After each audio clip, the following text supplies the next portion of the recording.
चित्रदुर्गा में AIMIM के ज़िले सदर मोहम्मद सैफुल्लाह ने बोर्ड इंतखाबात में बड़े पैमाने पर बेज़ाबतगियों का इल्ज़ाम लगाया है। उन्होंने कहा कि रियासत के 32,000 वक्फ इदारों में से सिर्फ 1,024 इदारों के मुतवल्लियों को वोट डालने की इजाज़त दी गई है, जबकि बाकियों को नज़रअंदाज किया गया है। मोहम्मद सैफुल्लाह ने इल्ज़ाम आयद किया कि अनवर बाशा ने गैर कानूनी तरीके से अपने हिमायतियों को फ़ायदा पहुँचाया और वो वक्फ इमलाक के ग्रांट्स का गलत इस्तेमाल कर रहे हैं।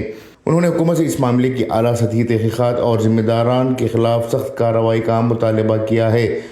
मोहम्मद सैफुल्लाह ने मज़ीद कहा कि चित्रदुर्गा में वक्फ इदारों के ऑडिट रिपोर्ट्स गुज़िश्ता 8 से 10 साल से मुकम्मल नहीं किए गए, लेकिन इन इदारों की कमेटियाँ फिर भी तश्कील दी जा रही हैं।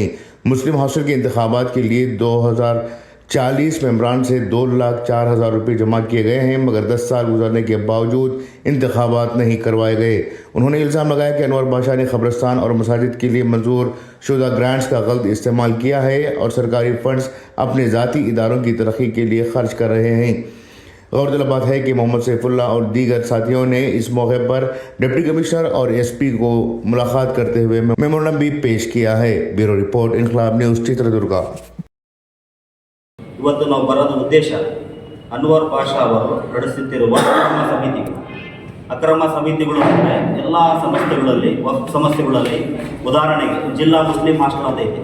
2020ರಿಂದ ನಾವು ಮನವಿ ಕೊಡ್ತಾ ಇದ್ದೀವಿ, ಚುನಾವಣೆ ಮಾಡಿ ಅಂತ. ಚುನಾವಣೆ ಮಾಡ್ತೀವಿ ಯಾಕಂದರೆ ಇವರಿಗೆ ಕಾನೂನು ಭಯ ಇಲ್ಲ, ಯಾವುದೇ ರೀತಿಯ ಇವರು ಮುಸ್ಲಿಂ ಸಮುದಾಯಕ್ಕೆ ಒಳ್ಳೆಯದು ಮಾಡಬೇಕು ಅಂತ ಇಲ್ಲ. ಇವರಿಗೆ ಬರೀ ಅಧಿಕಾರ ಬೇಕು, ತಾವು ಅಧಿಕಾರದಲ್ಲಿ ಇರಬೇಕು. ತನ್ನ ಮನೆಗೆ ತರಕಾರಿ ತರೋನು, ತನ್ನ ಮನೆಗೆ ಡ್ರೈವಿಂಗ್ ಮಾಡೋನು, ತನ್ನ ಮನೆಗೆ ಫ್ರೆಂಡ್ಶಿಪ್ ಇರೋರು, ಅವರಿಗೆಲ್ಲ ಸಮಿತಿಗಳಲ್ಲಿ ಇವರು ಕಮಿಟಿ ರಚನೆ ಮಾಡಿ ಈ ಸಮುದಾಯಕ್ಕೆ ಇವರು ಮೋಸ ಮಾಡುತ್ತಾ ಇದ್ದಾರೆ. ಯಾವುದೇ ರೀತಿಯ ಮಸೀದಿಗಳಲ್ಲಿ ಕಮಿಟಿ ರಚನೆ ಆಗಬೇಕಾದ್ರೆ ಯಾವುದೇ ಮಸೀದಿನಿಗೆ ಅನೌನ್ಸ್ಮೆಂಟ್ ಆಗೋದು. ಶಾಲೆಯಲ್ಲಿ ಇವರಿಗೆ ಅನ್ವರ್ ಬಾಷಾ ಅವ್ರದ್ದು ಶಾಲೆ ಇದೆ, ಆ ಶಾಲೆಯದು ಅನೌನ್ಸ್ಮೆಂಟ್ ಎಲ್ಲ ಮಸೀದಿಗಳು ಆಗುತ್ತೆ. ಇದು ಕಾನೂನು ಬಹಿರವಾಗಿರುತ್ತದೆ. ಹಾಗಾಗಿ ಮಸೀದಿಗಳಲ್ಲಿ ಎಲ್ಲ ಕಡೆ ಈ ರೀತಿಯಾಗಿ ವಕ್ಫ್ ಬೋರ್ಡಲ್ಲಿ ಗೊಂದಲ ಇದೆ. ಸಮುದಾಯದಲ್ಲಿ ಇವತ್ತು ಒಂದು ಸಿಟ್ಟು ಇದೆ, ಇವತ್ತು ಭಾಳ ತೊಂದರೆ ಇದೆ.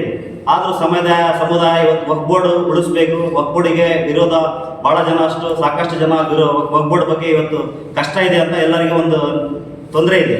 ಆದರೂ ಕೂಡ ಇವರು ಅನ್ವರ್ ಬಾಷಾ ಅವರು ಎಲ್ಲ ಸಮಿತಿಗಳಲ್ಲಿ ತನ್ನ ಬೇಕಾದವರಿಗೆ ಮಾತ್ರ ಸಮಿತಿಗಳನ್ನು ಮಾಡಿ ಅವರು ಚುನಾವಣೆಗೆ ಅವರಿಗೆ ವೋಟ್ ಮಾಡಬೇಕು. ಆ ರೀತಿಯ ಇವರು ಒಂದು ಅಧಿಕಾರ ದುರುಪಯೋಗ ಮಾಡಿಕೊಂಡು ತಾರತಮ್ಯವನ್ನು ಮಾಡಿ ಯಾವುದೇ ರೀತಿಯ ಒಂದು ಕಮಿಟಿಯನ್ನು ಜನಗಳಿಗೆ ತಿಳಿಸದೆ ಸಮುದಾಯ ಇವರೆಲ್ಲ ಭಾಳ ತೊಂದರೆ ಕೊಡ್ತಾ ಇದ್ದಾರೆ.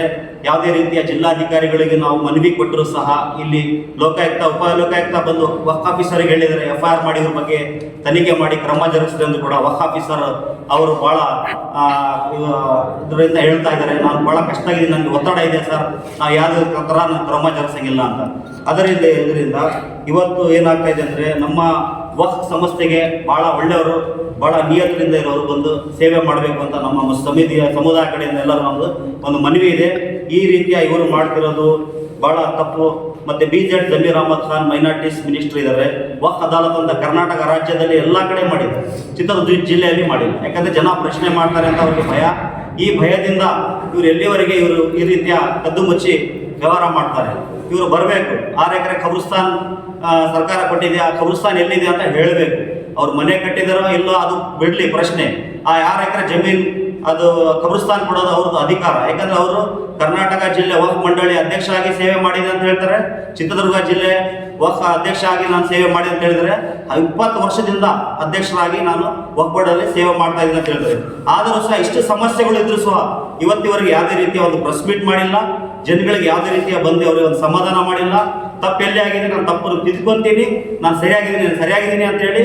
ಮತ್ತು ಕಾಂಗ್ರೆಸ್ ಸರ್ಕಾರದಿಂದ ಜಮೀರ್ ಅಹಮದ್ ಅವರಾಗಲಿ ಬಂದು ಯಾವುದೇ ರೀತಿಯ ಒಂದು ಕಮಿಟಿ ರಚನೆ ಮಾಡಿಲ್ಲ. ಯಾವುದೇ ರೀತಿಯ ಜನಗಳಿಗೆ ಒಂದು ಅಸಮಾಧಾನ ಇದ್ದಾರೆ.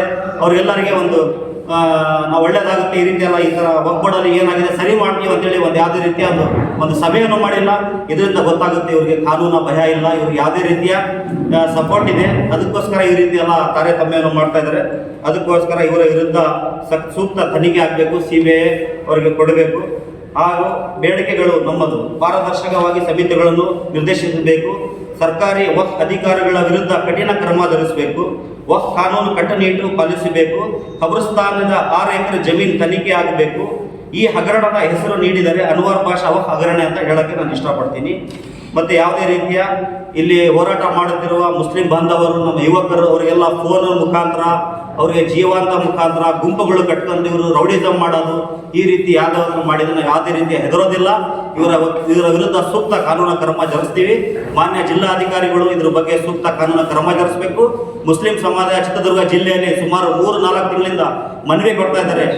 ಆದ್ರೂ ಕೂಡ ಜಿಲ್ಲಾಧಿಕಾರಿಗಳು ಯಾವುದೇ ರೀತಿಯ ಅವರು ಜಿಲ್ಲಾಧಿಕಾರಿಗಳು ಈ ಕಡೆ ಗಮನ ಕೊಡಿ ಅಂತ ನಾನು ಅವ್ರಿಗೊಂದು ಈ ಮುಖಾಂತರ ಪತ್ರಿಕಾಗೋಷ್ಠಿ ಮುಖಾಂತರ ಇವತ್ತು ನಾನು ಹೇಳಕ್ಕೆ ಇಷ್ಟ